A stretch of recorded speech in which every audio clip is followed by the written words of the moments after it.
hello out there. This is Cammie White, and you're listening to Rushdown Radio. And now we're here at number 1. And I want a show of hands of anybody who is surprised that my number 1 game of the year is Hades.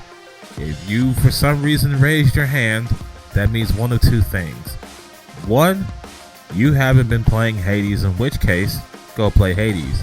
2, you haven't been listening to our podcast, where I frequently have been telling you in 2020 to go play Hades. In which case, listen to our podcast, where I tell you to go play Hades. In either case, Hades, I mean, have you heard of Hades? Have you seen its impact on the internet? People are fawning over this game. Not even just the game's characters. I have never seen so many people obsessed with death, and not by dying. I mean, like, this game's representation of death. People are horny for him, and it's kind of concerning. I wish people would relax. Because, I mean, Dionysus is right there. Come on, people. We all know that he's the best one here. But, if you aren't trying to be horny for Greek gods and goddesses, there's a great game here. Probably the best roguelike I've ever played, and I've played several. I've played so many roguelites, I thought I was done with roguelites. And then this came up. And not only is this a great roguelite because of the way it plays, it's a great roguelite because being a roguelite is part of the story. The entire point of this is to continue to keep going and keep getting stronger. And they weave it into the story. They're like, alright, we know that you're going to keep dying and you're going to keep doing this over and over again. And it makes the loop worth it because every time you die, you come back and you get new dialogue with these characters that you're falling for. And I've never seen a game really integrate dying with the game like that. That's new to me. If there's been another roguelike that's done that, please let me know because I'd like to play that one too. What's even better is that the story that's on offer is actually pretty good. At first, all you know is that our main character Zagreus just wants to leave hell because of reasons. And I appreciate how those reasons unfold. We learn more as we continue to die. And more of the story just keeps opening up every single time. Where even if you don't have a great run, it's still worth it because more of the story is going to come out. And you're going to learn a lot more about what you're trying to do. You're going to learn more about the characters and their relations with each other. Sometimes you'll notice that some characters aren't around and they're off doing whatever else. And you may hear about it the next time you die.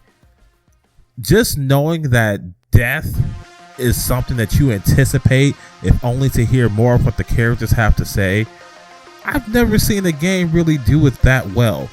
And hey, leave it to Supergiant to take a game like this, to take a genre like a roguelite and make a fully realized story out of it. I mean, if you can do it with sports, I guess you could do it with anything. That was Pyre, by the way. They also made that.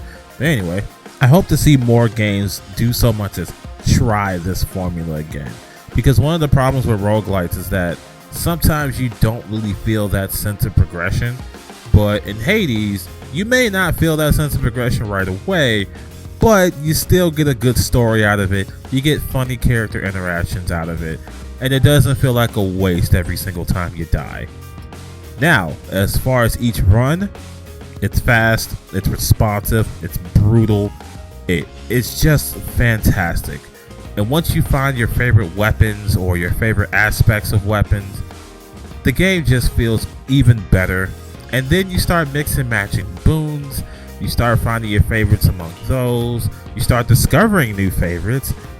The game has so much mix and match content that each run can feel unique, or it can feel like some kind of trial run where you kind of test out which weapon you want to try and use and master. Now, of course, they give you a little training room in the beginning, but it really doesn't compare to just going out there and mowing down enemies. And in a game like this, to take a run to do that is just fine, because when you get back, guess what you get to do? You get to talk to the characters. You get to talk to Hades, who's gonna berate you again about trying to leave. You're gonna talk to Hypnos, who's gonna probably make fun of how you died, and all that other great stuff.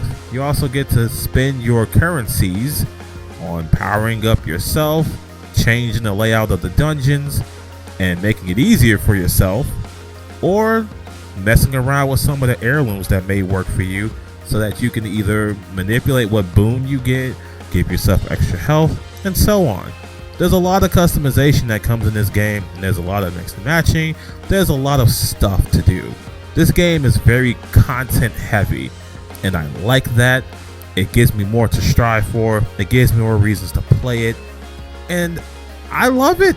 I'm still playing it these many hours later, and I'm probably gonna keep playing it. I'm probably gonna play it as soon as I'm done recording, because it's that good. So if for some reason you haven't jumped on Hades yet, I implore you to do so, for your sake and for mine. So yeah, in short, play Hades. You win. Don't forget to subscribe!